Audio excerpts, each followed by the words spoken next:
Baada ya muda kupita, shughuli ya Gigy Money iliisha na tukaona maneno yalikuwa ni mengi sana. Lawama zilikuwa pia ni nyingi kwa baadhi ya mastaa na watu maarufu ambao hawakuweza kupokea mwaliko wa Gigy Money. Sasa Gigy yuko katika hali ambayo amekuwa kama amechukizwa hivi na baadhi ya vitendo vya mastaa wengine ambao amekuwa akijitoa kwenye majambo yake, halafu yeye kwenye jambo lake ikaonekana kama watu wamempinga kwa namna moja ama namna nyingine. Sasa Gigy ameweza kucharuka na kuzungumza kuhusiana na ukaribu aliyoutengeneza kwa miaka mingi kati yake pamoja na msanii Diamond, lakini pia Zuchu, namna ambavyo alivyokuwa akitoka kwenye upande wa Wasafi, yani jinsi ambavyo Zuchu alivyokuwa akipushiwa kwa kipindi ambacho ndo msanii mgeni pale Wasafi. Gigy pia anadai nguvu yake kubwa ilitumika katika kumpush na kumfanya Zuchu awe active mitandaoni.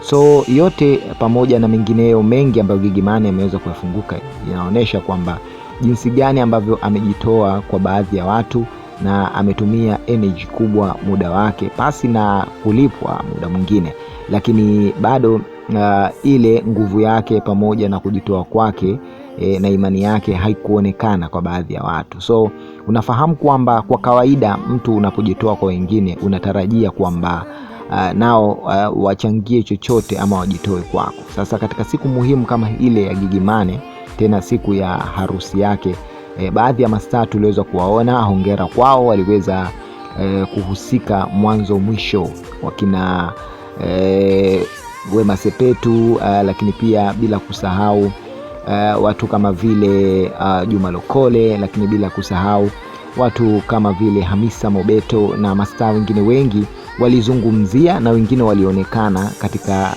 eneo husika, lakini wapo ambao walipeleka mpaka zawadi siku ya Gigy Money. Hii ni kuashiria kwamba umoja pamoja na nguvu yao haikusahaulika. Wote walikuwa wakiheshimu na wanamkubali Gigy kwa nguvu pamoja na kwa hali na mali. Sasa Gigy Money ameweza kumchana Diamond Platnumz pamoja na baadhi ya wasanii kama Zuchu na wengine ambao amekuwa kwenye majambo yao, lakini wao hawajaonesha ushirikiano wa aina yoyote. Pengine sababu zinaelezwa na mashabiki baadhi kwamba Zuchu na Gigy hawakuwa sawa, kuna kipindi fulani kama walipishana hivi. Hii labda ni sababu ambayo imepelekea hata Zuchu kutotokea kwenye siku muhimu kama ile ya Gigy Money. Lakini sababu zinakuaga ni nyingi, binadamu wana emergency tofauti tofauti, lakini pia ukizingatia mastaa huwa wako kwenye mikataba.